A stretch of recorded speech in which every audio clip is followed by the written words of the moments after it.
Merci beaucoup. Merci Olivier pour cette présentation. Bonjour à toutes et à tous. Alors, je vais me présenter rapidement et puis après, je vais laisser Eric se présenter aussi rapidement. Je suis donc Marie Van chargée de recherche à l'IRD. C'est l'Institut de recherche pour le développement. Je suis au laboratoire Géosciences Environnement à Toulouse et je me préoccupe, mes sujets de recherche, c'est les minéralisations en métaux rares dans les pegmatites, essentiellement les pegmatites. Donc, je ne suis pas forcément une experte en lithium, mais je vais tenter de vous en parler quand même un petit peu. Eric, tu veux te présenter rapidement? Ouais. Alors, bonjour à tous, je m'appelle Eric Blehagen. Moi, je suis chercheur dans l'UMR ISTO, c'est-à-dire c'est une UMR qui regroupe le BRGM, l'Université d'Orléans et le CNRS. Et au BRGM, je suis géologue métallogéniste. Donc, ça fait une dizaine d'années largement que je travaille sur le lithium dans le cadre de plusieurs projets, des projets européens, nationaux ou internationaux. Et, euh, donc, j'ai une certaine connaissance de ces minéralisations-là. Mais je travaille de façon plus générale, enfin, tous les processus de formation des gisements m'intéressent, donc de comprendre comment les minéralisations se forment pour mieux savoir les trouver. Merci Eric. Alors effectivement, on a donc déjà c'est un plaisir d'inaugurer ces rencontres mensuelles de la Société géologique de France en parlant d'un métal que je pense qu'il y a une petite dizaine d'années encore, pas grand monde en avait entendu parler dans le grand public. Enfin, chez les chercheurs bien sûr, mais dans le grand public, le lithium finalement, ça fait pas tellement longtemps qu'on en parle. Parce qu'effectivement, il a été un peu mis sous les feux des projecteurs avec cette fameuse transition énergétique. Donc, aujourd'hui, on va faire le focus sur la géologie du lithium, minéralogie, les processus de concentration dans la croûte terrestre, etc. Et on va parler donc de ces gisements de lithium. Ici, vous en avez deux exemples à gauche. Vous avez ce qu'on appelle les roches dures. Donc, en gros, c'est le lithium solide qu'on va retrouver ici. Ce sont des cristaux de spodumène, donc on en parlera un petit peu. Et puis au milieu, vous avez un champ géothermique où on va pouvoir extraire du lithium aussi qui va être concentré cette fois dans des fluides. La diapositive suivante. Ça, c'est juste quelques éléments de contexte. Bon, on espère évidemment que tout le monde est au courant qu'on aimerait ne pas avoir à les rappeler, mais je les rappelle toujours. Alors, excusez pour les non-toulousains, hein, ici on est à Toulouse, mais en fait, le graphique qui est en haut, vous pouvez le retrouver pour toutes les villes de France. On observe ce réchauffement climatique depuis l'ère pré-industrielle. Un consensus scientifique, c'est que ce réchauffement est lié aux activités humaines et en particulier à la combustion d'énergies fossiles, que sont le charbon, le pétrole et le gaz. Et aujourd'hui, il y a urgence à diminuer de manière drastique, de manière rapide et soutenue dans le temps nos émissions de gaz à effet de serre. C'est ce que montre le graphique à gauche, si on veut limiter le réchauffement climatique, soit à 2 degrés, soit à 1,5 degré. Donc, ça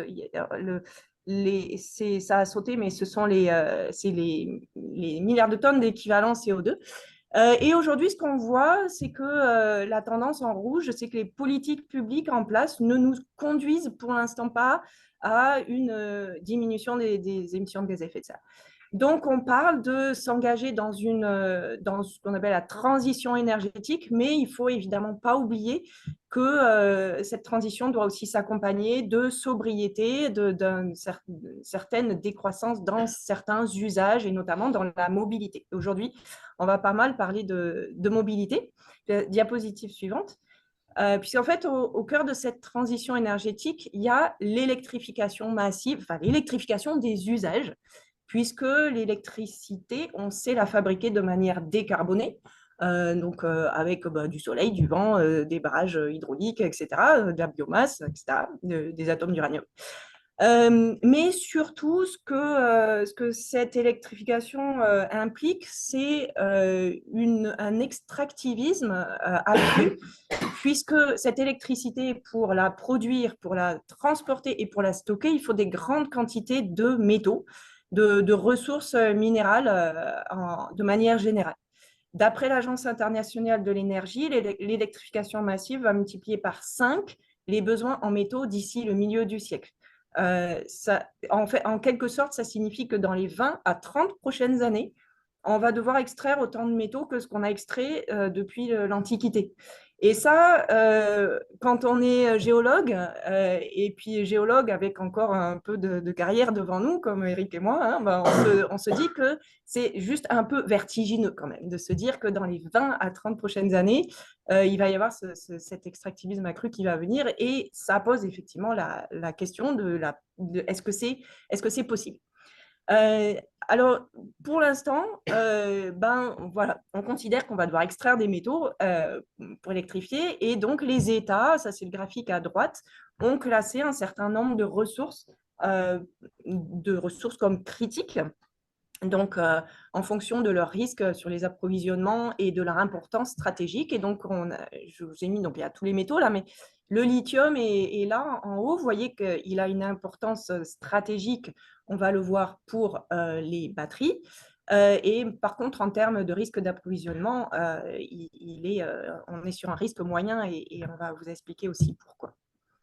Diapositive suivante. Alors, le lithium, qu'est-ce que c'est? Bon, déjà, c'est un élément chimique. C'est le plus petit, le métal le plus léger de l'univers, le troisième élément du tableau périodique. C'est un alcalin de très faible densité. Il possède deux isotopes. Alors aujourd'hui, on ne vous parlera pas, parce qu'on a un temps très contraint, on ne vous parlera pas d'isotopie du lithium, mais c'est aussi un champ de recherche assez passionnant qui se développe très rapidement. C'est donc un métal mou, sécable, et sa particularité, c'est sa très forte électronégativité. Il possède cet électron là-haut qu'Eric peut peut-être montrer là-haut sur le troisième électron sur une couche supérieure, voilà, qui lui permet d'être fortement électronégatif et de stocker des charges. Voilà, si je ne me trompe pas.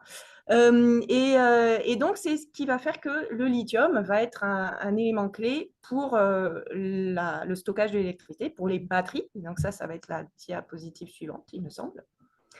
Ici, vous avez la composition des batteries au lithium.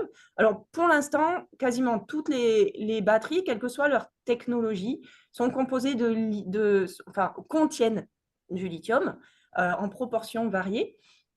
Sur le schéma de droite, vous voyez que le lithium va être essentiellement contenu dans la cathode que vous voyez en haut, donc c'est 31% du poids d'une batterie. Et dans cette cathode, vous avez sur la gauche, vous voyez les différents métaux qui composent ces cathodes en fonction du type de technologie. Donc on a des technologies lithium-cobalt, lithium-nickel, etc., lithium-phosphate, etc., etc. Donc, je ne décris pas toutes. Le lithium, dans ces camemberts, là, il est en rouge, un rouge-brun, là.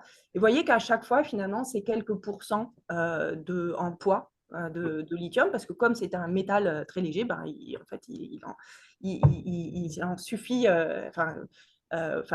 assez rapidement, il n'a pas une proportion en poids très importante. Mais par contre, il est systématiquement requis en petite quantité. Si on regarde la diapositive suivante, on voit que les usages du lithium concernent principalement les batteries. Alors, ça n'a pas toujours été le cas. Sur le graphique de gauche, qui démarre en 2014, on voit que ce n'était pas forcément les batteries l'usage principal, mais à partir des années 2020, en fait, on a à peu près début 2020, on a fait exploser la demande pour le secteur des batteries, alors que les autres secteurs, donc les céramiques, etc., est resté relativement constant. Si on regarde les prévisions maintenant à droite, donc on voit que jusqu'à 2050, ça va être une explosion de la demande en lithium, donc en quasiment 5 à 10 fois plus de lithium qu'aujourd'hui, qui va être demandé pour ces batteries. Ce sont des prévisions d'économistes, évidemment, ça pose la question de la faisabilité. Alors ça, c'est la question. Alors, ici à Toulouse, on est dans la salle, il y a quelques personnes qui écoutent. Effectivement, l'échelle est importante, puisque ici, ce sont des milliers de tonnes de carbonate de lithium. Et j'insiste sur cette unité et sur donc cette attention qu'il faut avoir envers ces unités, parce que souvent, dans les médias, dans les discours, on entend parler de tonnes, de milliers de tonnes de lithium. On ne sait jamais trop si c'est du lithium métal, si c'est du Li2O, si c'est du LiOH, donc les hydroxydes, et du lithium, du carbonate de lithium. Ici, c'est du carbonate de lithium, donc il y a un facteur 5 quand même qu'il faut appliquer. Alors, si on parle en termes de lithium métal, en 2023, on a extrait environ 180 000 tonnes de lithium. Alors déjà, si on peut mettre les géologues qui connaissent les autres métaux, ben déjà, si on met ça en comparaison avec le cuivre, par exemple, qui se compte en dizaines de millions de tonnes, vous voyez que c'est des toutes petites quantités déjà. Des quantités moins importantes. Vers 2050, si la demande est avérée, comme le prédisent les économistes, on va avoir besoin alors en fonction des estimations, entre 1, 2, voire plus, millions de tonnes chaque année. Donc, vous voyez que déjà, on va s'approcher des valeurs d'extraction, enfin des quantités d'extraction des autres métaux, plus grands métaux tels que le cuivre. Alors, la première question qu'on pose quand on voit ces chiffres, souvent, les géologues, on a cette question, c'est est-ce qu'on va en avoir assez? Est-ce qu'on ne va pas à un moment donné en manquer? Est-ce qu'il y en a suffisamment sur Terre pour produire tout ça? Si vous allez, alors là, vous avez une ressource, c'est l'USGS qui produit ce qu'on appelle des Summary Report Commodities, excusez-moi, bon, quelque chose comme ça, qui est accessible. Donc, tout le monde peut y accéder sur Internet et vous voyez, vous pouvez récupérer ces chiffres de production pour à peu près tous les métaux et aussi les réserves. Réserves ou ce qu'ils appellent les ressources identifiées. Et donc, ce chiffre, actuellement, il est aux alentours de 100 millions de tonnes. Voilà. Donc, ça veut dire quoi? Ça veut dire que, à réserve constante, on a suffisamment de lithium pour produire du lithium dans les années, dizaines, voire siècles à venir. Donc, ça n'est pas le lithium géologiquement, la ressource géologique qui va poser problème. Par contre, on se pose plus des questions sur la faisabilité de cet extractivisme et notamment la rapidité avec laquelle ça doit être mené du point de vue industriel et aussi du point de vue évidemment de l'acceptation des populations. On se dit que donc extraire autant de lithium dans des conditions socialement paisibles, ça va être assez compliqué. Donc, si on regarde maintenant alors la diapositive suivante, on va commencer à toucher maintenant les types de gisements. Les gisements, donc le lithium, d'où il vient, en fait, principalement, aujourd'hui, il vient de deux grands types de gisements qui sont très contrastés. Donc, j'en ai parlé déjà un petit peu en introduction, les gisements de roches dures que sont les granites et pegmatites. Donc, essentiellement, aujourd'hui, c'est les pegmatites qui sont la première source de lithium avec ce minerai qui est le spodumène qu'on voit en bas. Et donc ça, ce sont des roches qui sont très concentrées, on peut le dire, hein, plusieurs pourcents de Li2O. Donc c'est assez concentré.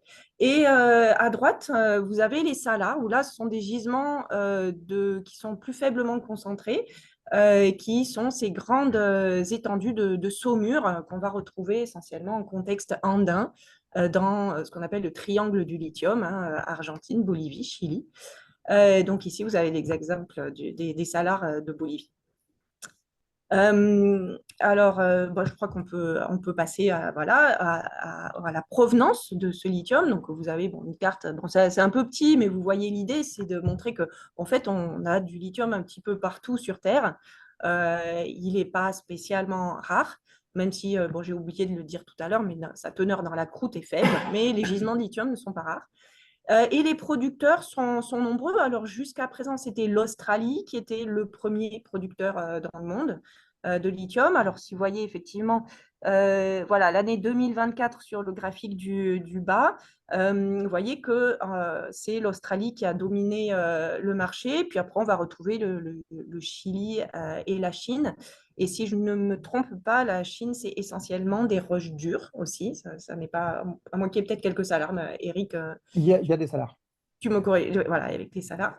En tout cas, pour ce qui est des roches dures, vous avez le graphique en haut à droite qui montre que c'est l'Australie qui reste largement dominante dans la production de lithium, notamment avec les très gros gisements de Greenbush et Wodgina. Si on regarde la diapositive suivante, on voit alors on a aussi d'autres types de gisements, parce qu'on va parler maintenant de gisements non conventionnels qui en fait commencent à rentrer progressivement en exploitation et en exploration. Donc ça va être les granites à métaux rares que vous avez à gauche. Et puis d'autres types de gisements tels que les grayson, la jadarite, etc. Donc là, Eric vous en parlera un petit peu plus en détail tout à l'heure et les argiles litinifères, enfin, etc. Voilà. Surtout, Eric, n'hésite pas s'il y a des choses que tu veux rajouter à intervenir, mais je vais bientôt lui laisser la parole. Moi, je voulais quand même finir sur la partie minéralogie du lithium, puisque donc, je vous ai dit, ce lithium, en fait, c'est un petit métal très léger, et du coup, minéralogiquement, il va avoir tendance à s'intégrer dans tout un tas de structures cristallines. Vous avez à gauche là les occurrences du lithium en fonction de différentes catégories de minéraux. Les phosphates de lithium, c'est les minéraux les plus nombreux qui contiennent du lithium. Là, je ne vous ai pas montré de photos. Vous verrez de l'ambigonite un petit peu plus tard. Alors, vous avez toujours des noms très compliqués, un petit peu tordus. Voilà, c'est comme aiment les minéralogistes. Le spodumène, donc ce fameux spodumène qui est la première source de lithium dans le monde encore actuellement et qui produit un lithium très pur qu'on va voir donc sur cet échantillon. Ce sont les grosses baguettes, comme vous voyez la grosse baguette en haut de l'échantillon. Là, ça, c'est un cristal de spodumène. En fait, toutes ces grosses baguettes, ce sont des cristaux de spodumène. Et puis, on va avoir tout un tas d'autres minéraux. Vous avez ici la tourmaline rose. Celle-ci, elle vient de Tango. Donc, c'est l'elbaïte. Mais là, à ma connaissance, on n'extrait pas le lithium de ce minéral-là. Par contre, on l'extrait de la lépidolite. Alors, la lépidolite, vous la voyez ici sur ces graphiques, sur le graphique de droite, c'est l'épaule pure polylithionite et trilithionite. Voilà, donc c'est une solution solide, en fait, la lépidolite. Hein. C'est un mica. Et ce mica, il a généralement cette couleur violacée, un peu rose-violette. Voilà. Et vous avez un autre mica que j'ai mis ici. Si vous avez un bon écran, vous voyez ce mica jaune très fin, c'est la cookéite. Voilà, donc en fait, tout ça pour dire qu'il y a une ribambelle, une très grande quantité de minéraux de lithium différents, plusieurs dizaines, et que ça va impacter évidemment les procédés industriels pour extraire le lithium. Donc actuellement, on extrait le lithium essentiellement du spodumène en plus des sels, évidemment. Et de plus en plus, la lépidolite est une cible pour extraire le lithium. Et ce sont les Chinois actuellement qui maîtrisent le procédé pour extraire le lithium de la lépidolite. Et évidemment, on tente de le faire aussi en France pour bientôt. Alors, je crois que j'ai presque terminé sur cette partie avec un petit peu de géochimie maintenant. Donc ce lithium, il fait partie des alcalins. Vous l'avez ici sur la classification chimique des éléments. Il est tout à gauche avec les alcalins, là, sur la colonne de gauche. C'est pour ça d'ailleurs qu'il a tendance à se cacher dans des sels avec le sodium et le potassium. Et c'est un métal donc, qui va avoir tendance à être très mobile dans les fluides, d'où sa concentration dans les fluides hydrothermaux, les saumures, etc. Et géologiquement, c'est un élément incompatible puisqu'il fait partie donc de ces liles, les éléments lithophiles. C'est le plus petit des liles, mais il est quand même extrêmement lithophile. Alors, lithophile, ça veut dire quoi? Ça veut dire qu'il va avoir tendance, dans la différenciation terrestre, de se concentrer dans les parties supérieures de la croûte. Donc ici, voilà, la croûte continentale supérieure et toutes les eaux hydrothermales qui leur sont associées. Voilà, donc c'est un élément incompatible. Je crois que sur la diapositive suivante, vous verrez un petit peu les mécanismes qui illustrent cette incompatibilité. Alors, un élément incompatible, c'est un élément qui va avoir tendance à préférer le liquide par rapport au solide. Donc, ça veut dire quoi? Ça veut dire que dans la croûte terrestre, au moment, par exemple, quand vous faites fondre une roche, le lithium va avoir tendance à préférer le liquide, donc il va sortir de la roche et se concentrer dans les premières gouttes de fusion partielle. Donc ça, c'est un des processus pour enrichir le lithium dans la croûte. Et vous le voyez sur la gauche. Et à droite, vous avez un autre processus qui est par cristallisation fractionnée cette fois. Comme le lithium ne va va avoir tendance à préférer le liquide par rapport aux minéraux communs, aux silicates, les plus communs, il va se concentrer donc dans les derniers liquides issus de la cristallisation fractionnée. Et donc, c'est là qu'on va pouvoir former des minéralisations en lithium. Voilà, on le verra un petit peu plus en détail tout à l'heure. Et je crois que c'est maintenant que je laisse la parole à Eric sur les types de gisement. Ouais, merci Marie. Donc là, vous avez un bloc diagramme qui récapitule un peu les différents types de gisements qui sont replacés dans un contexte, les différents types de gisements qu'on va pouvoir observer à la surface du globe. Donc, ce qui est clair, c'est qu'on a tout un ensemble de gisements qu'on va trouver à la surface et qui sont et dont l'enrichissement en lithium est en grande partie régi par des processus de surface, même s'il y a aussi souvent des interventions plus profondes. Et autrement, d'autres types de gisements, et donc là on est plus dans de la roche dure, mais qui peut être aussi sédimentaire, hein, qu'on va trouver plus en profondeur, notamment donc, sous forme de pegmatite et de granit. Donc on va regarder successivement ces différents types d'environnements, ce qui quelque part aussi, en replaçant un peu ces environnements sur un bloc synthétique, et ben ça nous ébauche aussi quelque part un début de cycle du lithium dans la croûte continentale supérieure, mais on va voir. Donc, on va commencer par tout ce qui est saumure continentale. Donc, on a deux types de saumures auxquelles on va s'intéresser. On va s'intéresser à ce qui est dans les saumures, donc qui sont plutôt relativement proches de la surface, on va dire, ce qu'on trouve notamment en Amérique du Sud, et autrement plutôt des saumures géothermales qui sont, elles, beaucoup plus chaudes et beaucoup plus en profondeur. Alors, une petite définition, parce que bon, tout le monde n'est pas familier des saumures. Donc, une saumure, c'est une solution qui a une forte concentration en sel. On est supérieur à 3,5%.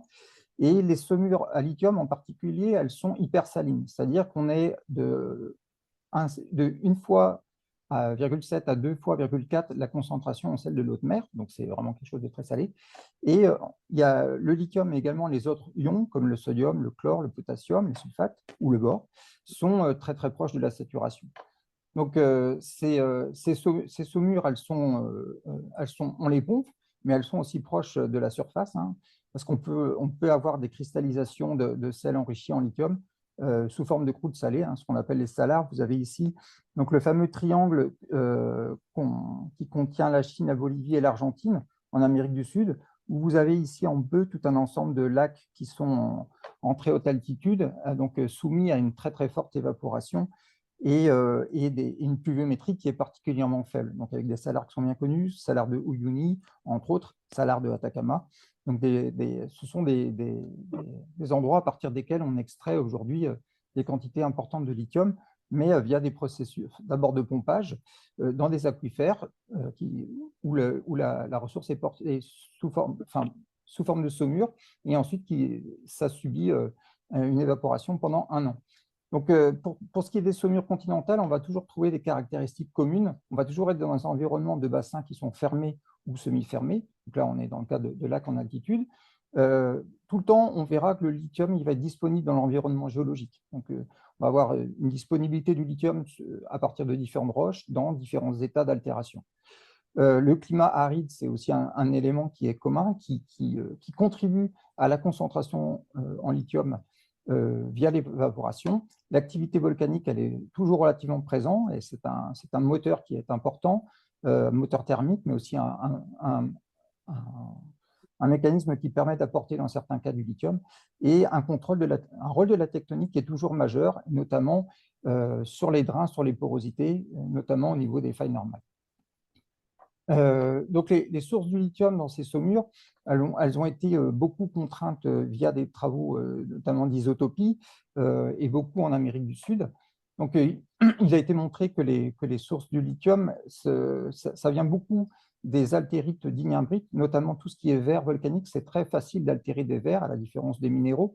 Certains minéraux s'altèrent très vite, mais alors les verres volcaniques, vraiment, eux, ça altère vite. Et ils peuvent être parfois très enrichis en lithium. Certains d'entre vous connaissent certainement les volcanites de Macusani. Donc, ce sont des obsidiennes, des verres qui contiennent des teneurs en lithium très importantes. Donc, c'est assez facile, par altération de ces verres, de mobiliser du lithium, même si on a des verres qui ne sont pas toujours si enrichis que ça. On a par ailleurs aussi des circulations hydrothermales qui peuvent contenir du lithium. Et également, dans les bassins, on va avoir des relargages du lithium qui est contenu dans des smectites ou même une remobilisation du lithium à partir de mica détritique. Donc ça va se passer à différentes profondeurs. Pour les salars, on va avoir deux types de salars principaux, donc, qui dépendent en fait beaucoup du régime hydrique et des apports. Si on a beaucoup d'apports, notamment d'eau, on va être dans des salars avec une composante détritique beaucoup plus forte, alors que quand on a beaucoup moins d'eau, on va avoir des nucléus de sel qui sont très, très développés, dans le cas des salars matures. Alors maintenant, si on s'intéresse à ce qui est argile litinifère, donc les argiles litinifères, vous voyez aussi sur ce schéma que ça se trouve proche de la surface. Donc, on retrouve toujours ce dénominateur commun qui est le climat aride en bassins qui sont semi-fermés ou fermés, mais ça peut être des fois tellement fermé qu'en fait, ça va se localiser dans des calderas. Donc, on comprend bien que dans une caldeira, on peut vraiment focaliser des fluides sur des surfaces et des volumes qui sont relativement restreints. Donc, on peut avoir des processus de concentration qui sont importants, d'autant plus si on a aussi une composante évaporation qui est importante.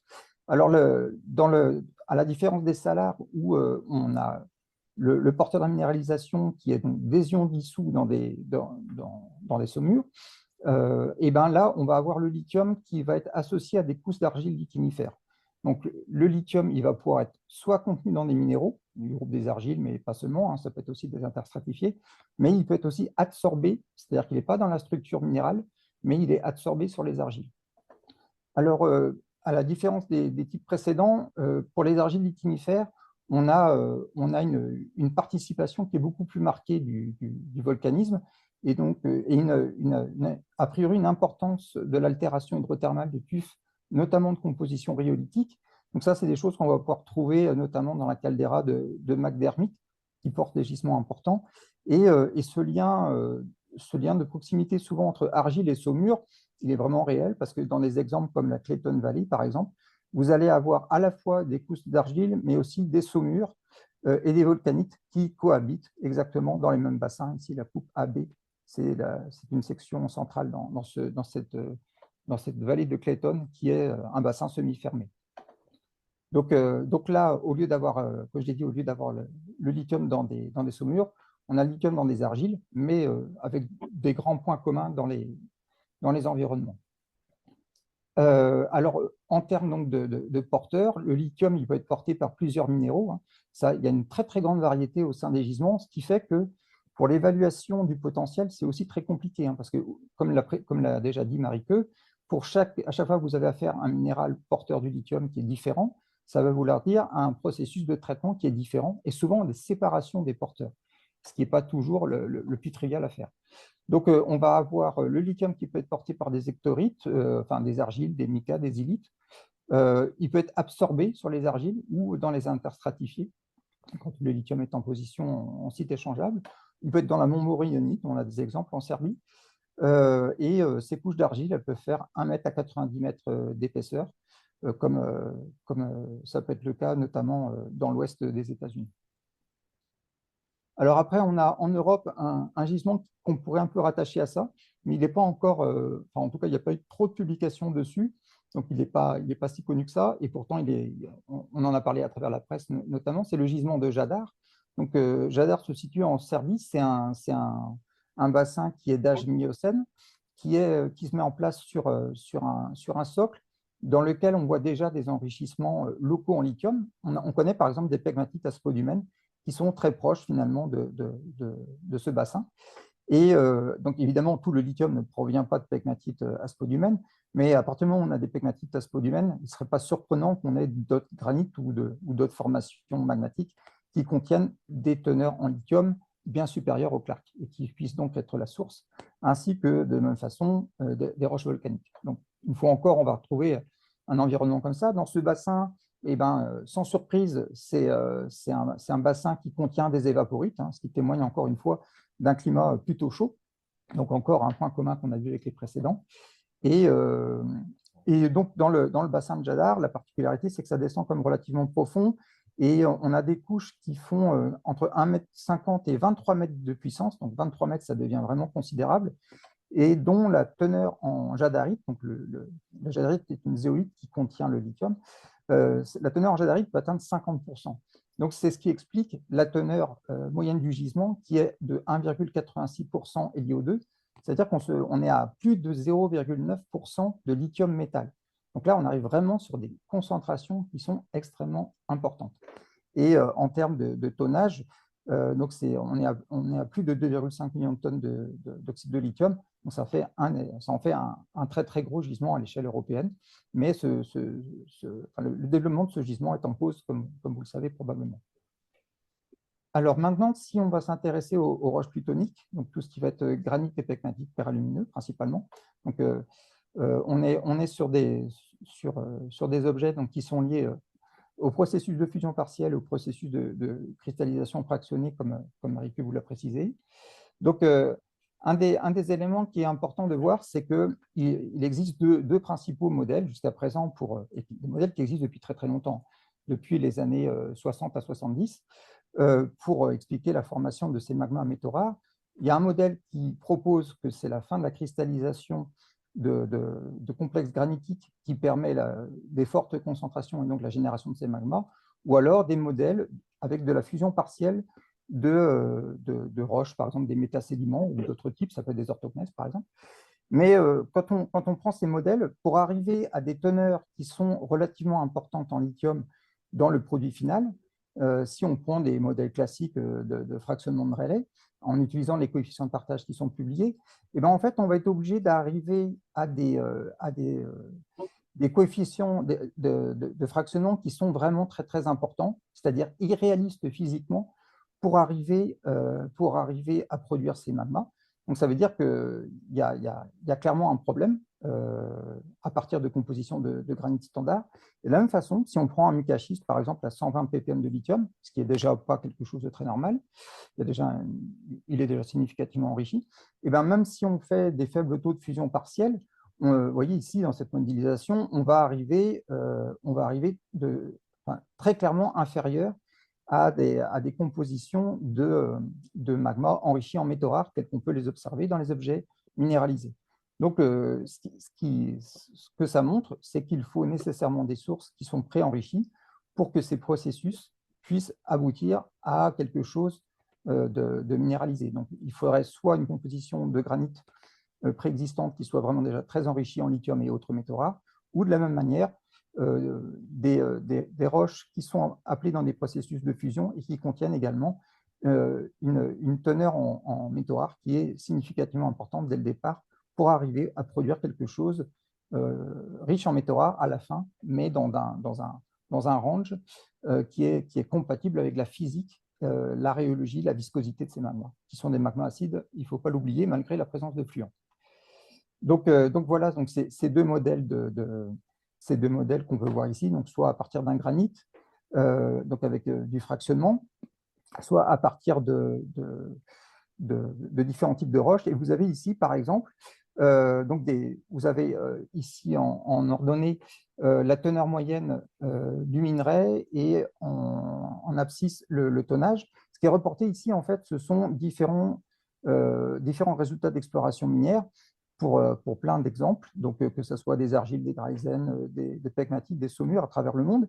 Et ça vous montre en fait qu'on a des roches naturelles qui constituent des minerais qui, pour certaines, ont des teneurs en lithium qui sont très, très importantes.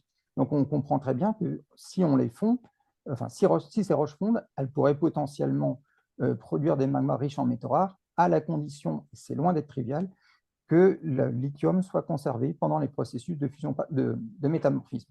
Parce qu'effectivement, on sait très bien que dans la plupart des cas, le métamorphisme et les réactions métamorphiques conduisent à une disparition, une perte du lithium associée à l'eau lors des réactions de déshydratation métamorphique.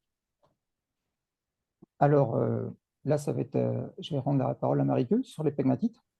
Oui, donc merci Eric. Alors effectivement, sur les pegmatites, donc là, on va tomber dans une catégorie de roches qui sont plus profondes dans la croûte. Les pegmatites, alors les pegmatites, c'est très très large. Celles qui sont enrichies en lithium font partie de la catégorie des pegmatites à éléments rares. La définition, ce sont des roches magmatiques qui ont une composition granitique. Donc finalement, avec pas tant que ça de métaux rares. Alors, on ne va pas avoir que le lithium, on va avoir aussi le tantale, le césium et d'autres éléments associés. C'est des roches qui sont surtout caractérisées par leur très grande taille de cristaux, voire des cristaux géants. Comme c'est le cas dans la pegmatite de Tanco, vous avez l'image de cette pegmatite géante qui est au Canada, où là on va trouver des cristaux de spodumène qui font plusieurs mètres de long, jusqu'à 13 mètres à ma connaissance. Donc on peut parler de cristaux géants et des textures extrêmement complexes, des textures graphiques, des textures squelettiques, etc. Les pegmatites forment des filons qui ont des tailles très variables, donc ça peut aller de quelques centimètres, dizaines de centimètres, jusqu'à des filons de plusieurs kilomètres, en général quelques centaines de mètres d'épaisseur, donc pour les plus gros filons. Mais globalement, sur le terrain, on va retrouver des pegmatites telles qu'on les voit au Cap de Creus. C'est l'image du haut, avec des filons, des essaims de pegmatites. Donc, elles sont souvent regroupées sous forme d'essaims, avec des tailles de quelques mètres. Donc, ça, c'est l'image en bas à droite vous donne une taille voilà, plutôt standard de pegmatite. Donc, ici, c'est un amibie. Et ce sont essentiellement des processus, donc des contrôles tectoniques qui permettent de mettre en place ces liquides magmatiques.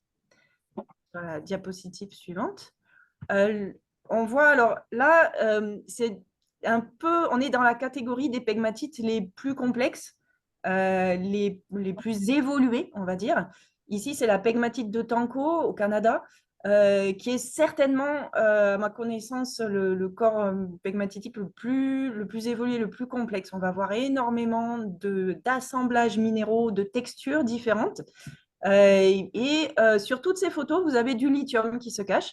Alors, on ne va pas faire le quiz maintenant, on pourrait, hein, si vous voulez vous amuser à chercher le lithium. Ça va être plutôt les couleurs plutôt rouge, rose, violette. Sur la photo en haut à gauche, ça va être tous ces cristaux, ces espèces de gerbes, de formations squelettiques de minéraux rouges, blancs et rouges. C'est de l'ambligonite, ce phosphate de lithium qui est aussi riche en fluor. Autour d'un cristal géant de feldspath.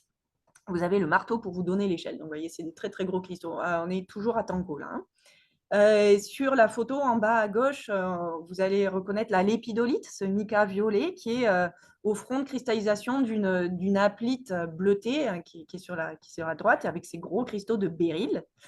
Et sur la photo de droite, vous avez sur la partie droite et un peu en haut à droite de l'image, vous reconnaissez une poche de quartz.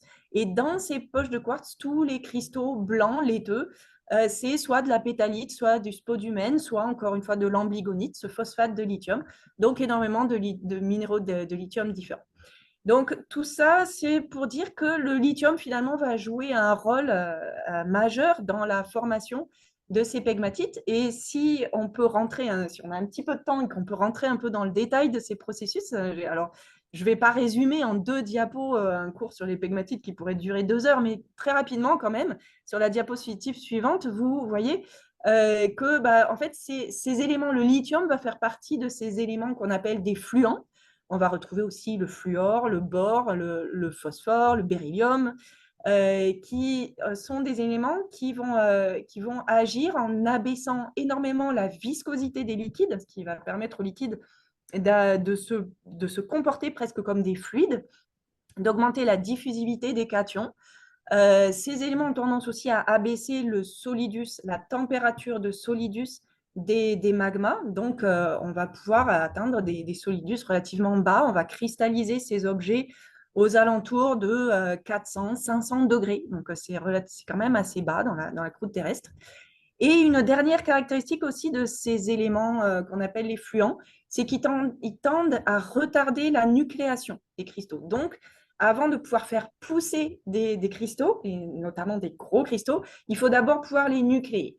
Et si vous ne nucléez pas un cristal dans un liquide, qu'est-ce qui se passe? Le liquide entre ce qu'on appelle en surfusion, c'est-à-dire qu'il peut refroidir sous la température de son solidus sans commencer à cristalliser. Donc, c'est l'exemple que je vous ai mis, la photo de droite, là, c'est de l'eau en surfusion. Hein, donc, si vous avez encore jamais fait l'expérience, c'est une expérience intéressante qui peut être faite aussi l'hiver en laissant une bouteille d'eau dans une voiture qui va tomber à moins 10 degrés. Et cette eau reste liquide. Elle ne cristallise pas. Et si l'eau s'écoule et qu'il y a suffisamment d'énergie pour commencer à nucléer des cristaux, dans ce cas-là, on va faire cristalliser très rapidement et donc en très fort déséquilibre des très gros cristaux ici de glace. Et on pense que dans les pegmatites, c'est le même processus qui est à l'œuvre pour former notamment les très gros cristaux de manière très rapide. Donc à partir de liquide magmatique et pas forcément de fluide, même si certains fluides peuvent être présents. Et c'est comme ça, donc on va former ce type de texture absolument incroyable. Ici, ce sont des quartz squelettiques dans la pegmatite de Chaban. Voilà, donc un très fort surrefroidissement pour expliquer ces textures et ces assemblages minéralogiques très particuliers dans les pegmatites. Voilà, je pense j'ai fini. On va terminer sur les granites. Je repasse la parole à Eric. Ouais. Alors, on a vu les pegmatites. Donc, les granites améthorares, ils ont des compositions qui sont relativement similaires. Marie-Queux n'est pas rentrée dans le détail de la classification des pegmatites qui est très, très grande. Et ben, pour les granites améthorares, c'est pareil. On a 3 types principaux de granites améthorares qui sont connus. Donc, quand vous regardez une photo, ça ressemble bien à un granit. Vous voyez par contre le côté leuco. Là, pour le coup, on peut vraiment appeler ça des leucogranites. C'est blanc comme du plâtre. Et la minéralisation, elle va se trouver sous forme disséminée. Donc, vous allez avoir comme ça une minéralisation magmatique, enfin, qui cristallise à l'état magmatique, avec notamment des cassitérites, des phosphates de lithium, des lépidolites, des albites, etc. Le tout disséminé dans la masse. Donc, ces granites améthorares, ils ont des géométries qui sont diverses. Hein. Ça peut être sous forme de dike, comme par exemple la Tréguenec, ça peut être des espèces de cylindres comme Argemella, des plugs comme à Beauvoir. Donc, il y en a vraiment différents. Dans la partie varisque européenne, on est surtout dans des granites améthorares qu'on appelle peralumineux riches en phosphore et qui sont surtout caractérisés par un enrichissement en lithium, tantal et niobium, à la différence d'autres environnements, mais ça, je vous enverrai à la bibliographie pour en savoir plus. Alors, ces granites améthorares, ils sont associés aussi avec différents faciès. On va retrouver des faciès particuliers sur les toits de ces granites améthorares, qu'on appelle des Stockscheider. Donc, ce sont comme des pegmatites, hein, ce sont également des figures de trempe où on a des cristallisations en déséquilibre, des cristallisations unidirectionnelles qui commencent ici du contact avec des très grands feldspaths qui poussent ici à Montebras, le tout noyé dans une matrice de granit améthorare à grains fins. Donc là, vous avez donc ce fameux Stockschneider en toile de granit. Et ces granites-là, ils sont après recoupés souvent par des veines de quartz, ici par exemple à Argemela, qui contiennent à la fois par exemple de la wolframite, comme ici, enfin c'est du minérite, et des phosphates de lithium, du quartz et différents autres minéraux. Donc ces granites, ils ont des tailles, qui sont de l'ordre du kilomètre cube, et ils sont assez rares, hein. On en connaît une dizaine dans la chaîne d'Aris qui guère plus. Après, on peut avoir des granites qui sont moins évolués, donc des granites qui sont plus métalumineux, peralumineux, c'est-à-dire qu'ils ont un début d'enrichissement en lithium, mais ils ne sont pas aussi riches que des granites riches en phosphore. Et on peut arriver à avoir des enrichissements qui deviennent économiques dans les parties grésinifiées de ces granites intermédiaires. Et on a cet exemple qui est par exemple le cas du côté de la frontière entre la République tchèque et l'Allemagne. C'est le gisement de Zinnwald de Sinovec, hein, qui se trouve à la frontière. Et donc, c'est une altération du granit par des fluides de haute température. C'est des fluides acides qui sont dans une fourchette de 250 à 450 degrés. Et la réaction de grésinification, c'est une réaction qui crée de la porosité.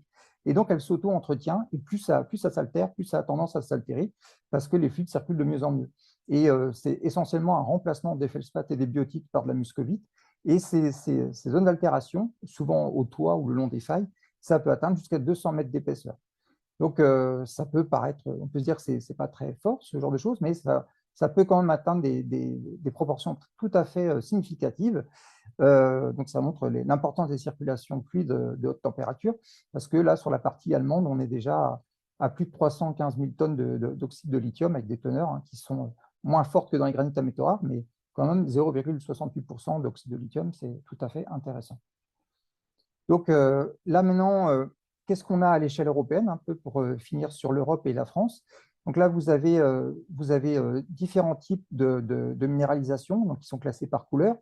Donc on a vu les minéralisations qui étaient proches de la surface. Alors vous savez aussi qu'en Europe, on a des champs géothermaux, hein, notamment dans la plaine d'Alsace, le fossé rhénan entre l'Allemagne et la France. Donc, en profondeur, on a des saumures géothermales qui sont utilisées pour faire de l'électricité, mais on a aussi du lithium dissous qui peut être récupérable, et il y a beaucoup de travaux à l'heure actuelle pour évaluer le potentiel.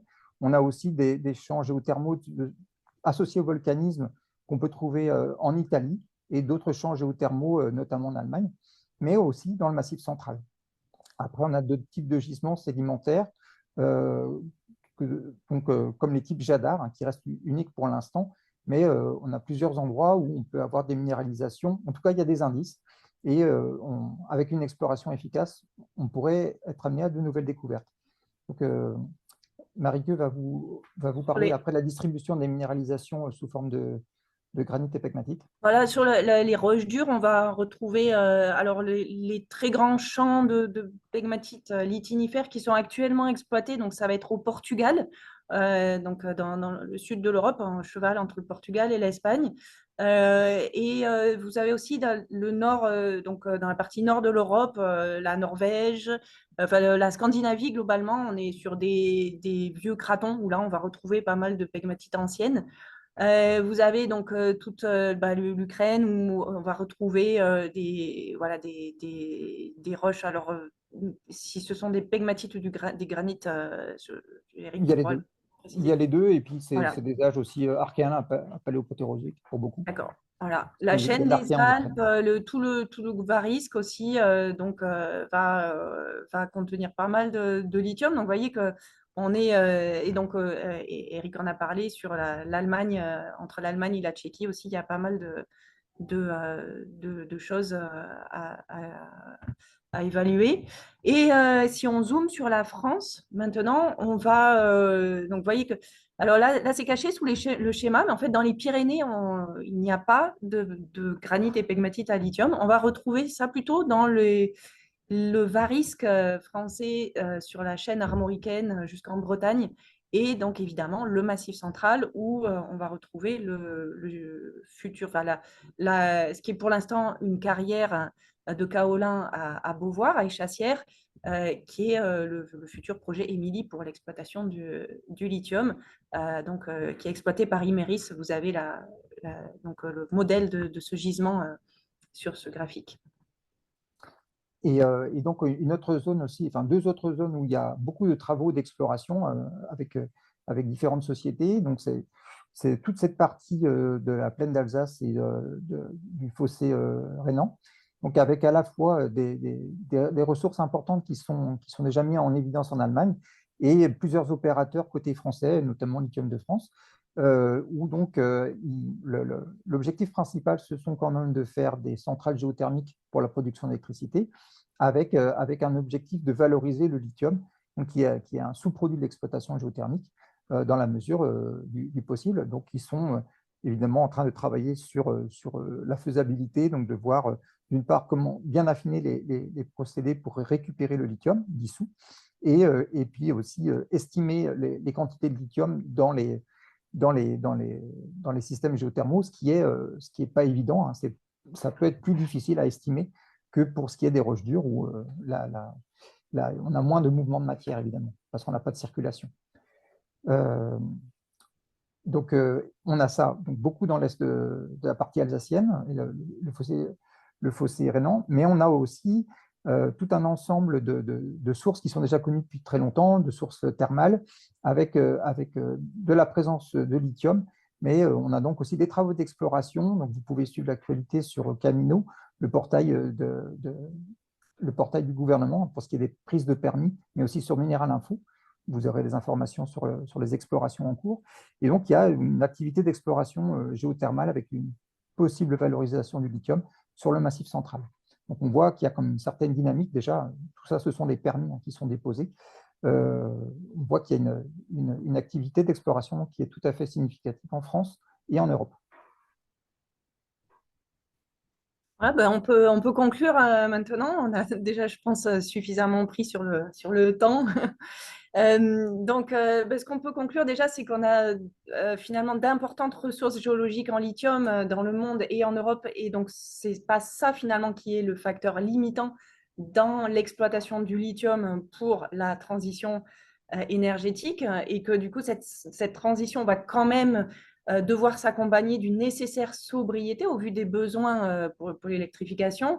Notamment vu les contextes et les contraintes environnementales pour arriver à faire ça dans des conditions socialement apaisées et environnementalement pas trop impactantes.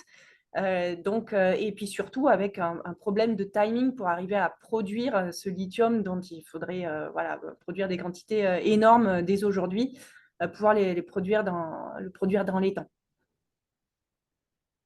Oui, alors après, ce qu'on a vu aussi, c'est qu'il y a une très très grande diversité des types de gisements et des minéraux de lithium. Donc, pour ceux qui s'intéressent à l'exploration, et puis même au processus de métallogénèse, tout ce qui est la métallogène du lithium, finalement, même si ça fait une bonne dizaine d'années, même 15 ans, je dirais qu'il y a des travaux de la communauté sur le sujet. On n'en est qu'au début. On est vraiment qu'au début par rapport à d'autres éléments, pardon. On a un très très grand retard et puis beaucoup de découvertes à faire sans aucun doute. Et on a vu que les processus géologiques de concentration, ils sont très, très variés. Bon, il y a plein de choses qu'on n'a pas aussi abordées, mais il y a des processus donc, qui intéressent à la fois le profond et des processus qui intéressent la surface. Donc, c'est vraiment quelque chose de tout à fait transverse thématiquement et très compliqué également. Et l'intérêt, autrement, pour la géologie de façon générale et les géosciences, c'est que le lithium, ça peut être un élément clé pour comprendre en tant que traceur beaucoup de processus. Donc, c'est quelque chose qui est intéressant à ce titre-là. Au niveau des isotopes du lithium, il y a eu beaucoup de choses de fait et beaucoup encore à faire. Et pour nous, géologues, un gros intérêt aussi avec la France et l'Europe, parce qu'on on aurait très bien pu ne rien avoir. Et pour une fois, alors je ne sais pas si on a des idées, mais bon, on a aussi pour le coup un ensemble de gisements variés et puis un potentiel qui est avéré. Donc, merci de nous avoir écoutés. Et au-dessus, vous avez plusieurs documents qu'on vous propose qui sont plutôt à visée vulgarisation.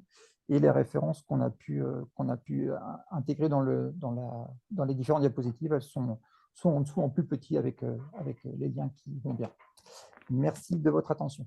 Merci de votre attention et je crois que c'est qui est-ce qui s'occupe des questions? Allez, je laisse Olivier s'occuper des questions.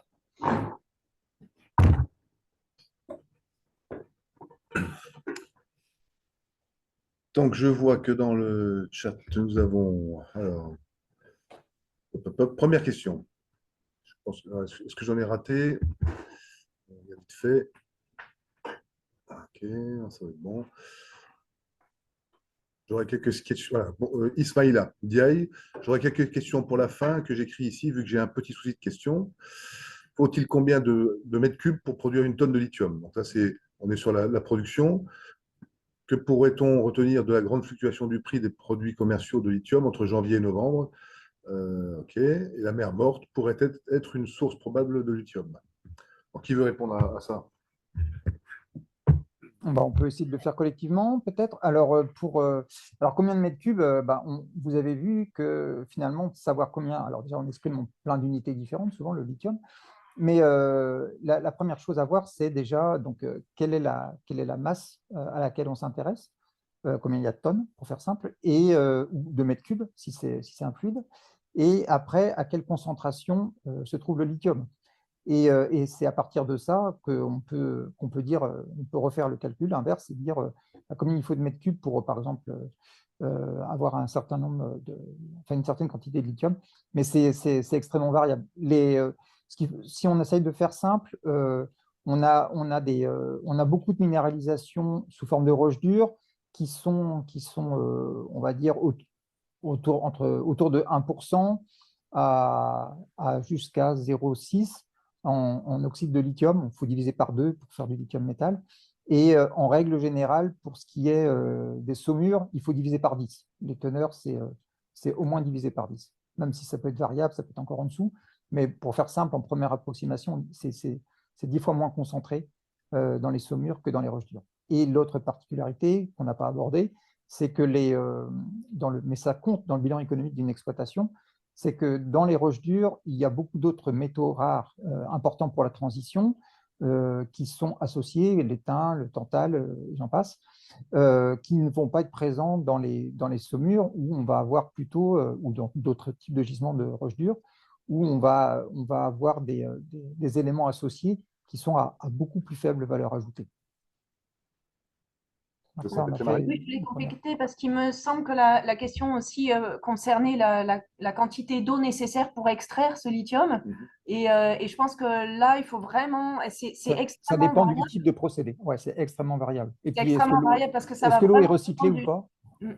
Et notamment, donc, vous avez bien compris qu'entre un salar qu'on va devoir alimenter en eau pour pouvoir forcer l'évaporation, donc la concentration par évaporation, on ne va pas du tout être sur les mêmes quantités d'eau que sur une roche dure où là, l'eau va être utilisée après concassage, après broyage pour séparer les parties, la partie silicatée, les parties les plus légères. Et voilà, où là, on va utiliser effectivement pas mal d'eau. Je ne connais pas je pense que Imerys a dû faire le diagnostic sur la quantité d'eau nécessaire pour extraire ce Alors, lithium. si on le reformule différemment, plus qualitativement, hein, de votre point de vue, si on en est sur un gisement type sel ou LiOH, si j'ai bien compris, ou de type lithium dans un mica, ou spodumène ou l'épidolite, qu'est-ce qui est le plus impactant en termes de volume à broyer, d'eau et ensuite résidus? Voilà, clairement, on n'est plus du tout sur les mêmes types de procédés. Oui, Eric, si tu veux. Oui, alors c'est pas facile parce qu'en fait, quand on s'intéresse à des salars, par exemple, on est dans des environnements désertiques où il y a une vraie vulnérabilité sur l'eau. Le fait on va pas utiliser beaucoup d'eau, mais en fait, fondamentalement, on pompe dans des aquifères. Ça, c'est le premier point. On pompe dans des aquifères dans des environnements où il y a peu d'eau. Donc après, ce que ça peut faire, le fait de pomper des saumures, c'est que ça peut aussi affecter des aquifères qui sont utilisés par les populations sur les bordures de ces environnements-là. Donc ça perturbe globalement, ou ça peut, il n'y a pas de règles. Vous savez, les systèmes géologiques sont toujours complexes. Sur les salars, on est uniquement sur des salars, je dirais, actifs. Il n'y a pas de paléosalars qui ont été identifiés? Non, il n'y a pas de paléosalar à ma connaissance, mais après, on a des environnements qui sont ceux des environnements de salar, qui sont aujourd'hui enfouis. Par exemple, les remplissages de la vallée du Rhin, on est sur des évaporites, ou des séquences évaporitiques. Donc, c'est quelque part, on peut avoir eu des paléosalars à un moment. Parce qu'on sait aussi très bien qu'on peut avoir dans une séquence évaporitique un dépôt de sel qui va pouvoir être emporté à la première pluie qui vient. Donc voilà, c'est des environnements qui bougent beaucoup, mais c'est n'importe comment des environnements évaporitiques. Donc sur les salars, ce qui est embêtant, c'est la vulnérabilité de l'environnement. Et c'est ça qu'il faut faire attention. Et donc le devenir des aquifères qui sont utilisés par les populations. Parce qu'on peut aussi après imaginer qu'on puisse avoir par exemple des venues de sel dans des aquifères utilisés par les populations, ce qui là est dramatique. Enfin, voilà, l'enjeu, il est surtout là, à mon sens. Après, et puis ça intéresse aussi des volumes d'aquifères qui sont relativement importants. Après, sur des minéralisations en roche dure, donc ça peut être des volumes importants, ça consomme beaucoup d'énergie, parce qu'il y a le broyage, consomme beaucoup plus d'énergie sur des roches dures que sur des salars, parce que vous imaginez bien qu'avec des pompes électriques, la consommation d'énergie, elle est quand même pas très très forte. Après, il y a une évaporation qui est faite par le soleil, donc le bilan n'est pas très fort. Par contre, c'est le bilan CO2 du transport de l'Amérique du Sud jusqu'à la Chine qui est quand même pas très très bon. Mais bon, sur des roches dures, là, on a quelque chose qui est très très localisé et qui est en profondeur. Comme on est en règle générale bien en dessous des nappes phréatiques, si le travail minier est bien réalisé, tout le travail de génie civil, il y a a priori moins de risques d'impact sur les aquifères pour les populations. Et d'autant plus, après, sur les procédés de traitement, ils vont tenter, en tout cas dans les projets qui sont les plus, qui font les plus attention, ils sont quand même sur des protocoles de recyclage de l'eau, donc en boucle fermée, et c'est les parties d'eau qui sont perdues, par exemple, dans l'humidité résiduelle des concentrés. C'est ça qu'il faut contrebalancer par un nouvel approvisionnement d'eau. Mais la grande majorité, une fois qu'elle a été pompée dans le procédé et qu'il est en cours de production, on ne réalimente pas de façon vraiment très importante le stock d'eau qui est mobilisé. Donc, au démarrage, ça prend beaucoup d'eau, mais par la suite, ce n'est pas tant que ça. Donc voilà, c'est des environnements qui sont vraiment différents, et la géologie étant complexe et spécifique d'un endroit, c'est difficile d'avoir une réponse simple et qui s'applique à tous les cas dans les différents exemples. C'est ça qu'il faut retenir aussi. Dire des généralités sur les gisements de lithium, vous avez vu, il y a plein de types différents. On parle de la mine de lithium. Je pense que vous aurez compris aujourd'hui que la mine de lithium, ça n'existe pas. Déjà, il n'y a pas une seule pegmatite qui ressemble à une autre, pour commencer. Et c'est vrai après au niveau des exploitations. Alors, la fluctuation du prix sur le marché, bon, je pense que c'est une volatilité qui est en lien avec le fait que ce n'est pas une ressource qui a été exploitée depuis longtemps. Donc, il y a en fonction des découvertes ou d'augmentation des besoins et des changements de technologie, on peut avoir des fluctuations très importantes. Moi, je dirais, ça, c'est une première réponse.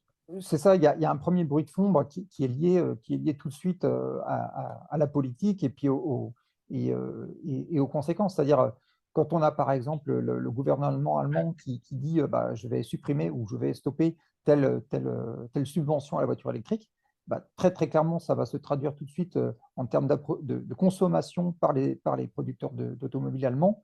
Et donc, ça impacte le marché, et même des fois, le marché anticipe énormément les choses. Et anticipe à la baisse, même si ce n'est pas toujours très légitime. Enfin, c'est exactement comme le prix du carburant à l'essence, hein. Enfin, pour la voiture, hein. On voit ça monte très vite et ça descend très lentement. On peut poursuivre avec la question de Morgane. Je vois que vous avez levé la main. Oui, oui. Bonjour, merci. Ouais, je voyais tout le monde qui tapait dans le chat, mais je me suis permis de poser ça de vive voix. Alors, j'ai cru comprendre que cette rencontre avait un peu un format aussi sous forme de réflexion, débat. Alors, j'ai certaines questions scientifiques, mais que du coup, je ne vais pas poser pour le moment. Mais j'avais plus des réflexions de fond, peut-être pour mobiliser plusieurs interventions. Alors, j'avais deux questions, remarques. En fait, j'ai du mal à comprendre cette ambivalence qui existe entre cette explosion de la demande qui est prédite par modélisation, que tu nous as montré, Marie-Eke, et qu'on connaît toutes, tous. Et en parallèle, on observe en fait au Québec, en tout cas, un boom du lithium qui semble progressivement s'essouffler. Euh, Après je dirais un affolement général qu'il y a eu au niveau de la course au claim ces 2 dernières années, qui a été observé ces 2 dernières années. Donc, je trouvais qu'il y avait comme un paradoxe qui s'en venait. Et avec, paraît-il, le grand retour de l'uranium aussi, avec l'augmentation de son prix sur le marché. Euh, et surtout aussi par rapport au délai qu'on connaît en fait de la découverte jusqu'à l'ouverture d'une mine. On sait qu'à peu près, statistiquement, il y a environ 10 ans, grosso modo, qui se passe. Donc ça, c'était comme juste une première réflexion, en tout cas côté Canada, Québec, par rapport à cette ambivalence-là. Puis rapidement, ma deuxième remarque, c'est tu parlais de la faisabilité de cet extractivisme, Marie-Eke, mais au-delà de cette question de la faisabilité, je pense que ce qu'il faut se poser comme question, c'est l'enjeu justement quels sont les enjeux de cette course effrénée à cette accumulation de richesses pour une énergie qui est dite verte, surtout face à la vitesse à laquelle progresse la recherche en fait sur les substitutions des éléments qui existent, notamment comme l'avait souligné Jérémy Melton, qui n'est pas Jérémy Melton aujourd'hui, mais qu'il existe des batteries qui sont faites avec, par exemple, du sodium. Donc, on essaye de trouver des procédés de substitution au lithium. Donc, voilà un petit peu ces remarques-là. Et puis aussi, ça pose la question de notre responsabilité collective, en fait, à communiquer sur le sujet, je dirais, bien au-delà de la science. Alors, c'est des grandes... Je m'excuse pour la longueur de ces remarques-là, mais c'est plus des remarques de fond et des réflexions collectives, en fait, que je trouve intéressantes à mener dans l'espace public. Ouais. Tout à fait. Moi, je pense qu'il y a, enfin, on le voit un peu partout, cette baisse du lithium. Et pour moi, la baisse du lithium, enfin, du prix du lithium, je la vois vraiment comme une certaine déception. Alors après, il y a Patrice Chrisman là, qui sera bien placé pour nous éclairer, mais il y a vraiment, je le ressens comme une déception des marchés par rapport à une performance qui n'est pas au niveau de ce qu'ils s'attendaient à ce que la voiture que la consommation en lithium, son prix donc, augmente très très fortement, avec une explosion de la production de véhicules électriques. Et on voit bien que pour des raisons de pouvoir d'achat, différentes raisons, ou même de problématiques des gouvernements à financer la voiture pour le citoyen, en termes de subventions et tout ce qu'on veut, et ben finalement, on voit que ça démarre beaucoup moins vite que attendu, la pente est beaucoup plus faible.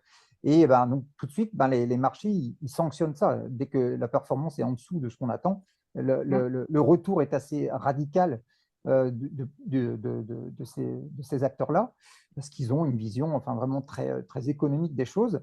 Et c'est aussi, on voit très bien donc, tout le décalage qu'il y a entre le fonctionnement des marchés et le fonctionnement de ce que nous, on connaît de l'exploration. Nous, on est dans enfin, que ce soit scientifique ou monde industriel de la mine, on s'inscrit dans une certaine temporalité. On a une échéance 10 ans pour beaucoup de choses.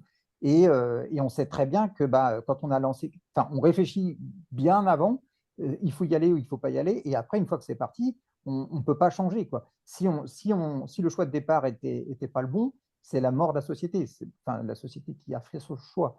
Mais voilà. Et le problème aussi qu'on voit à l'échelle, j'ai envie de dire, internationale, c'est que tout le monde parle de transition, mais je ne comprends pas comment on puisse faire une transition aussi énorme que ça sans savoir où on va. C'est-à-dire que quand on sait où on va, on peut faire une planification, on peut avoir un plan, donc avec des objectifs, des jalons, etc. Ce qu'on fait pour tout projet minier. Là, on a un objectif de transition, des économistes qui nous mettent des perspectives, il faudra produire tant de lithium à telle époque, mais comme il n'y a pas de plan, comment peuvent-ils faire ce genre de prévision? En calquant sur, ils voudraient avoir le même nombre de voitures que ce qui existe déjà en thermique? Je ne sais pas. Mais forcément, il y a des difficultés parce qu'il n'y a pas de planification. Et je voulais répondre aussi, merci Morgane de soulever cette question de l'engagement et notamment de la responsabilité de nous-mêmes, des chercheurs, des géologues sur cette question, pour un petit peu sensibiliser finalement et voire même peut-être alerter dans certains contextes. Alors nous, à l'université, on a cette chance d'avoir quand même une liberté d'expression. On n'a pas trop finalement de devoir de réserve par rapport à ça. Et parfois, on est emmené à s'exprimer dans des collectifs de scientifiques, etc., pour expliquer que finalement, cette transition, elle va peut-être pas dans la direction, dans une direction qui serait durable. Parce qu'on pense beaucoup en termes d'émissions de gaz à effet de serre, mais il y a aussi toutes les autres problématiques de déchets, de destruction du vivant, etc., dont on ne parle pas. Et quand on parle de mines, il y a aussi tout ça derrière, donc d'extraction des métaux. Il y a tout ça qui vient derrière avec la déforestation, tous les impacts qu'il y a.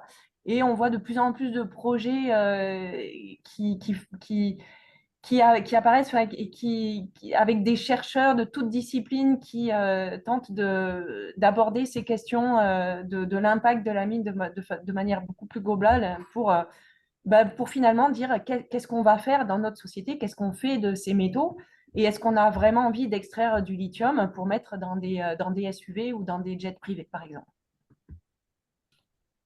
OK, donc Merci, merci. on peut poursuivre avec la question de Patrice. On ne t'entend pas, Patrice. Faut activer le micro. On ne t'entend pas. Bon, le temps que Patrice trouve la manière... Oui, Ah, c'est voilà. bon. Ah, c'est bon. Voilà. Donc, je suis un ancien du BRGM, dont j'ai pris ma retraite il y a bientôt une dizaine d'années. J'étais chef du service ressources minérales et j'ai, à l'époque, coordonné le lancement des études d'intelligence minérale qui se sont fortement développées au BRGM avec le FREMI et tout. Je collabore activement avec les Nations Unies.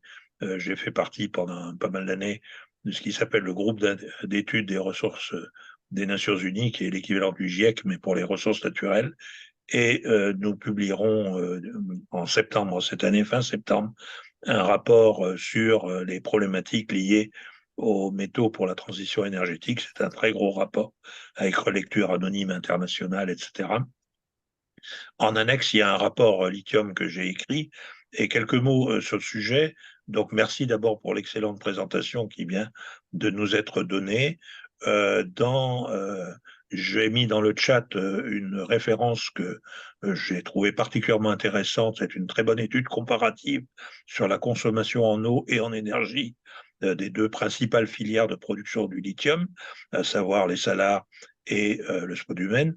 Donc, on verrait les contrastes. C'est une étude qui me paraît très, très bien faite. Je suis preneur s'il y a d'autres références meilleures que celle-là. Donc, ça a été dit, les problèmes de biodiversité, de déchets, les problèmes de développement durable. Puis la question des prix. J'ai regardé le prix aujourd'hui, c'est des contrats en Chine, c'est des marchés spot. On est autour de 12 300 euros la tonne de carbonate de lithium. C'est moins que le coût de production estimé dans certaines études de faisabilité, et notamment en Europe pour un projet autrichien, pour lequel une étude de faisabilité a été publiée, c'est Wolfsberg, qui a un coût de production nettement supérieur. Donc ça va poser des problèmes.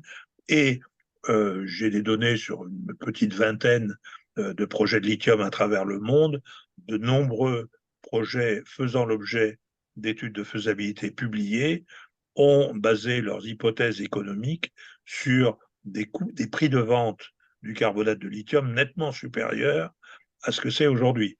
Donc, l'économie du lithium reste malheureusement assez fragile aujourd'hui, et en tout cas, on risque de voir des petits problèmes à droite et à gauche sur le financement de nouveaux projets d'exploration et aussi l'investissement dans la mise en production de projets.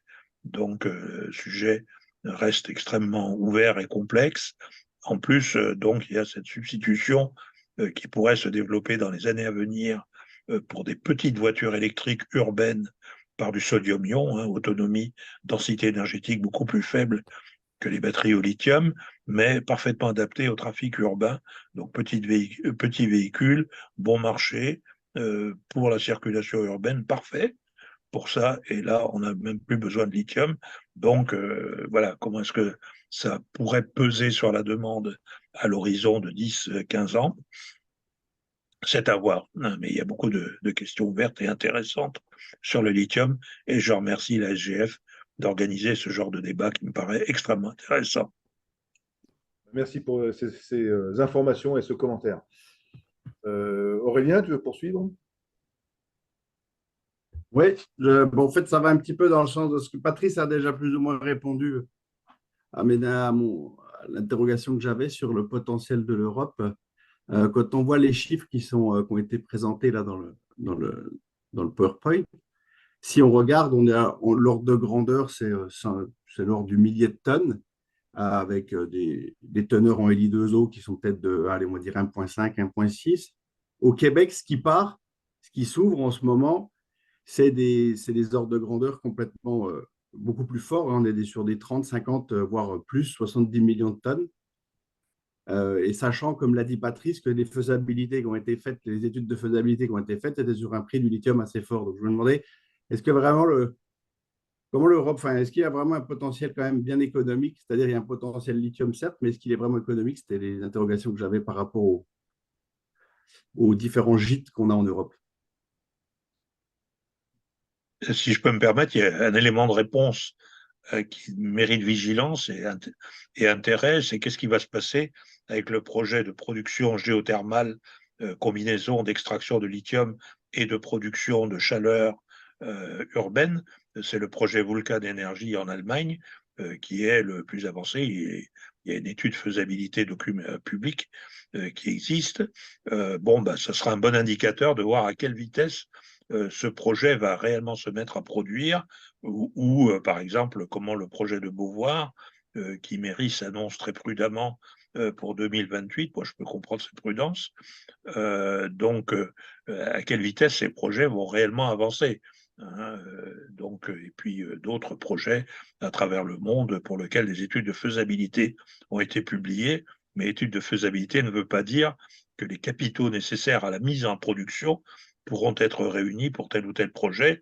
Or, on parle souvent de centaines de millions de dollars, voire plus d'1 milliard de dollars par projet. Hein, donc, est-ce que les Chinois vont continuer à investir massivement? Enfin, il y a plein de questions extrêmement intéressantes et l'actualité du lithium n'a pas fini d'être passionnante. Il y a une des particularités aussi, je pense qu'il faut souligner, c'est quand même que vous avez déjà entendu tous les scandales qu'il y a pu y avoir pour différents industriels, où il y avait des ONG qui disaient, voilà, regardez les approvisionnements de telle société, c'est vraiment lamentable, etc., etc. Ce qui fait que vous savez tous aussi que tout ce qui est le primaire, c'est quand même pas ce qui coûte le plus cher. C'est vraiment la matière transformée, c'est là où on se fait l'argent. Et donc, du coup, il faut aussi prendre en compte que certains projets dont on se pose des questions sur le caractère économique, comparé à des choses qui peuvent se faire par ailleurs, si on compare l'Europe avec d'autres endroits, il va y avoir aussi l'étiquette quelque part, voilà, je vous garantis que votre voiture, elle tourne avec du lithium européen, par exemple, ou même voir des éléments à 100% européens, et puis quelque chose qui est fabriqué en Europe, avec potentiellement de la part des États des subventions allouées à l'industriel, donc ce qui abaisse les coûts aussi. Et pas oublier que si on reparle du cas d'Imerys, par exemple, je ne sais pas quelle est la contribution du lithium dans le chiffre d'affaires de l'opération. Mais n'oublions pas que le concentré de colombo-tantalite qui va être vendu et de cassitérite, ce n'est pas négligeable en termes de prix. Et ils vont aussi normalement vendre le feldspath. Et le feldspath, il y en a comme une petite quantité dans un granit. Donc même si le prix est plus faible. Mais quand même, quand on valorise énormément de coproduits ou de sous-produits, on diminue d'autant le risque. Et il y a aussi cet aspect, le fait que ça soit quelque chose qui peut qui pourrait, je me dis conditionnel, se prévaloir d'une étiquette probablement plus durable et puis plus compatible avec une logique industrielle qui essaye de se décarboner, hein, parce qu'ils essayent, Ils vont utiliser des appareils électriques, ils veulent utiliser des pipelines, du train. Enfin, il n'y a pas de camion dans l'opération. C'est des choses qu'on n'est pas été tellement habitué à voir. Donc, évidemment, les prix seront bien plus élevés qu'ailleurs. Mais s'ils négocient, ils utilisent cette étiquette pour négocier des contrats de gré à gré avec des industriels et qu'ils arrivent à avoir ces contrats, ça peut faire au final des opérations qui tournent, presque indépendamment du marché. Est-ce qu'en parallèle, il y a des usines de batteries qui vont sont déjà bien implantées ou en Ah, Europe? en Europe, ça y va à fond. C'est bon, ok. C'est ça, le Québec est en train de se développer justement, comme tu dis, justement pour avoir un lithium Ouais. nord-américain, c'est-à-dire une batterie nord-américaine. Ouais, bah, c'est exactement la même chose en Europe. Ouais. Mm. Merci. Patrice voulait compléter? Oui, quelque chose ça continue cette intéressante discussion, c'est qu'est-ce qui va se passer avec Eramet et le lithium d'Eramet. Eramet est une société extrêmement intéressante, à mon avis, parce que je suis de très très près les questions de gouvernance dans l'industrie minérale et les progrès en matière de gouvernance de RSE dans l'industrie minérale. Et Eramet est l'une des entreprises minières internationales qui est un pilier de ce que je considère, à tort ou à raison, mais peut-être à raison, comme de loin la meilleure initiative internationale en matière de développement d'un reporting RSE crédible par l'industrie minérale. C'est ce qui s'appelle l'International Responsible Mining Assurance IRMA Initiative. C'est-à-dire qu'IRMA a publié un standard qui liste toutes les informations, les données qu'une entreprise minière devrait rendre publiques de manière transparente, vérifiable, pour être crédible en termes de RSE. Et c'est vraiment remarquable. Et Eramet est activement impliqué dans cette initiative et applique ce standard à ses projets. Donc, ce sera intéressant de voir comment le marché soutiendra, récompensera en quelque sorte ce que je vois comme une initiative vraiment vertueuse et innovante. Voilà. Donc, si vous ne connaissez pas IRMA, tapez IRMA Mining Standard et vous irez sur le site IRMA et vous verrez le standard et les sociétés minières qui aujourd'hui ont fait l'objet d'audits IRMA, etc. Voilà. Peut-être tu peux nous mettre cette information dans le chat parce que tout sera sauvegardé dans le chat. Donc, ça Ouais. sera une source Oui, d'information oui, oui. pour Ça marche. peut-être Romain Millot. Oui, bonsoir, est-ce que vous m'entendez? Oui. Ok, alors tout d'abord, merci à la SGF, merci à Eric, merci à Marie-Que pour cet excellent exposé. Je voulais simplement rebondir sur quelques points, sur le fait que en Europe, bien évidemment, je dirais, le train est lancé sur les gigafactories, donc le besoin en lithium, il est là. On pourra pas y échapper. L'Agence internationale de l'énergie a produit les chiffres l'an dernier d'un facteur multiplicatif de 30 en besoin en lithium à l'horizon 2030. Donc, la réalité, elle est là. Peut-être qu'il y aura d'autres technologies alternatives qui vont émerger. Les deux principales technologies sont les batteries NMC et LFP. Voilà, c'est une question aussi générale de mobilité électrique. Le modèle européen, c'est pas forcément le modèle mondial. La plupart de la population se déplace en scooter, pourquoi pas en scooter électrique demain, donc avec des batteries qui seraient rechargeables, interchangeables. Donc ça, c'était un premier point. Le deuxième, c'est sur les impacts des différentes activités. Donc, on parle d'analyse de cycle de vie. Un exercice qui est assez compliqué, notamment pour pouvoir être comparé dans différents sites de production, que ce soit les salars, le spodumène ou le lithium géothermal, parce qu'il faut faire un inventaire des différents procédés, des entrants, des rejets en eau, des impacts sur l'écosystème, sur l'emprise au sol, etc. Donc, c'est vraiment sur ces impacts que pourra se faire les décisions. Voilà, donc c'est deux points importants. Et puis, bien évidemment, les leviers de croissance, c'est les développements technologiques. On a parlé de DLE, Direct Lithium Extraction, qui sont appliqués au lithium géothermal, qui sont appliqués par Eramet sur le lithium des salars pour optimiser, bien évidemment, les rendements, notamment hydriques, les bilans hydriques. Et puis, les aspects normatifs, on parle donc de l'initiative IRMA. Merci Patrice d'avoir soulevé d'avoir mentionné cette initiative, mais il y a bien d'autres normes, des normes normalement, enfin également ISO sur les produits finis en lithium qui garantissent la sécurité de différents produits de type batterie, et puis également de mines responsables qui s'inscrivent dans les objectifs de développement durable. Voilà ce que j'avais à dire. Et puis encore merci pour ces échanges intéressants et très constructifs. Merci. Alors, il me semble que dans le chat, il y a peut-être une question qu'on a laissé passer qui était sur les méthodes d'exploration par aéroportée ou spatiale, si je ne me trompe pas. Est-ce que vous avez des éléments de réponse, là, Eric ou Marik?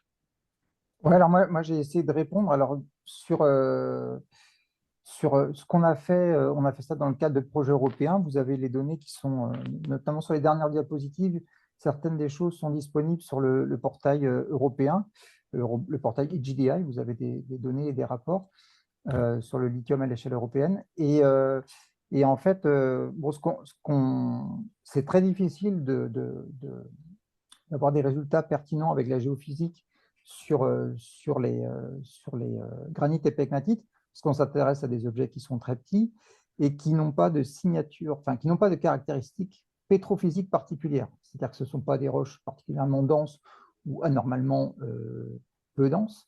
Ce ne sont pas des roches qui contiennent, qui sont conductrices ou qui contiennent particulièrement de la magnétite. Donc, on n'est pas sur des choses qui sont très, très faciles à mettre en évidence en utilisant la géophysique. C'est plutôt, en fait, nous, on a eu des approches où on part sur de la combinaison des couches de données disponibles et on fait de l'analyse spatiale et puis surtout de la prédictivité, notamment une méthode qui a été développée au BRGM, ce qu'on appelle la méthode CBA. Vous pourrez trouver ça dans le rapport BRGM là, qui est cité, que vous avez juste en dessous là, sur la slide et qui est disponible gratuitement. Donc, c'est un exemple parmi d'autres. Il y a beaucoup de techniques de prédictivité. Et bon, ça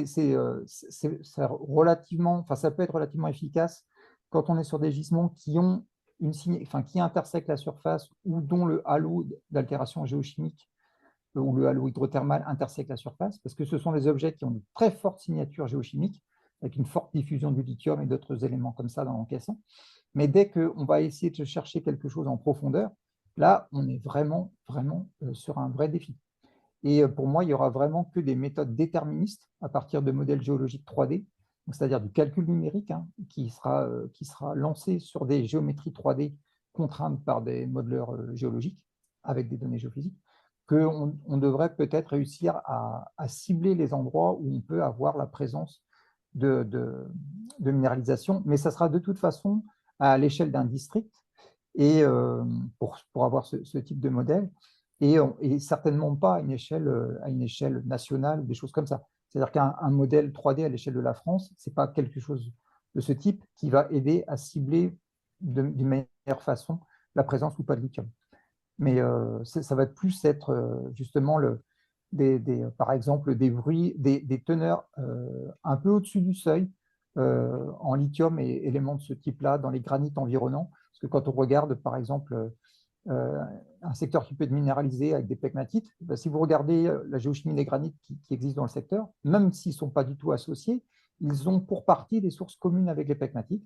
Et donc, ils vont présenter aussi des anomalies à divers degrés en différents éléments qui peuvent être utilisés comme des proxys pour mieux cibler des districts dans lesquels il peut y avoir un potentiel. Donc, il faut encore penser des choses pas très profondes. On a des grandes chances de les découvrir. S'ils n'ont pas de signature exprimée sur la surface, ça va être beaucoup plus compliqué. Et si sur les pegmatites et les granites. Merci. Si je peux rajouter quelque chose de plus sous la forme finalement d'un questionnement, d'interrogation, on a des réserves énormes qui sont connues au niveau des salars, et je me dis que ces salars, globalement, on les voit quasiment depuis satellite. Donc, c'est facile, c'est relativement facile de les voir sur l'ensemble de la surface de la Terre, surtout qui sont dans des zones désertiques, etc. Alors que les roches dures, il y a un potentiel énorme et on le voit notamment sur l'Afrique de l'Ouest où on a des champs de pegmatite qui sont absolument gigantesques, qui sont en train d'être découverts et on voit arriver, même nous, les chercheurs au laboratoire, des étudiants qui arrivent avec des échantillons avec du lithium dedans et dire ben, ça vient de tel endroit et qui montrent qu'en fait, il y a encore énormément de choses à découvrir dans les profondeurs. D'accord. Alors, il me semble qu'on a répondu à peu près à toutes les questions du chat. Je vois plus de mains levées. Alors, je vois, oui, l'aspect de la durée d'autorisation d'une mine, c'est toute la partie administrative sur la modification du code minier récente, là, avec les mesures de simplification donc, en France, hein, pour faciliter l'ouverture des mines. Je ne sais pas si vous avez des éléments, des commentaires à faire là-dessus. Ce n'est pas vraiment une question. C'est plutôt un commentaire. Bah, c'est sûr que par rapport à ce que connaissent nos collègues au Canada, disons qu'un clic et puis un numéro de carte bleue et vous avez un permis. C'est certain que ce n'est pas tout à fait la même chose, mais bon, après, la densité d'habitants sur le territoire, c'est aussi un paramètre qu'il faut prendre en considération, quoi. C'est sûr. Romain, vous voulez ajouter quelque chose? Oui, un point important dont on n'a pas parlé aujourd'hui, c'est le CRM Act au niveau des instances européennes qui fixe des seuils à la fois d'extraction, de raffinage, de recyclage sur les éléments, donc les métaux stratégiques et critiques, dont le lithium, avec une feuille de route qui est clairement définie et puis aussi une non-dépendance à certains pays. Donc, ça renforce la souveraineté au niveau européen. Ça va aussi permettre de développer, je dirais, des projets. Et puis aussi, cette question de délivrance de permis. Donc, je suis bien placé au sein de Lithium de France sur l'obtention de permis à la fois d'exploitation d'énergie géothermale et puis de co-valorisation de lithium. Donc, on est soumis à deux instances. Donc, ça fait un double travail. Voilà, donc c'est des dossiers qui sont extrêmement importants et puis difficiles à rédiger. Donc, ça demande beaucoup de travail et qui sont instruits ensuite dans la durée. Donc, si on pouvait réduire aussi ces durées d'instruction, ça permettrait d'avoir une réactivité un peu plus importante au niveau français et au niveau européen. Voilà ce que j'avais à rajouter. Merci pour ce commentaire qui complète ce que disait Eric au sujet de voilà, il n'y a pas que la rentabilité économique à prendre en compte dans un projet minier, il y a aussi tous les aspects d'impact, de perception des populations, de retombées pour les territoires concernés. Et je pense que ton commentaire complète ça.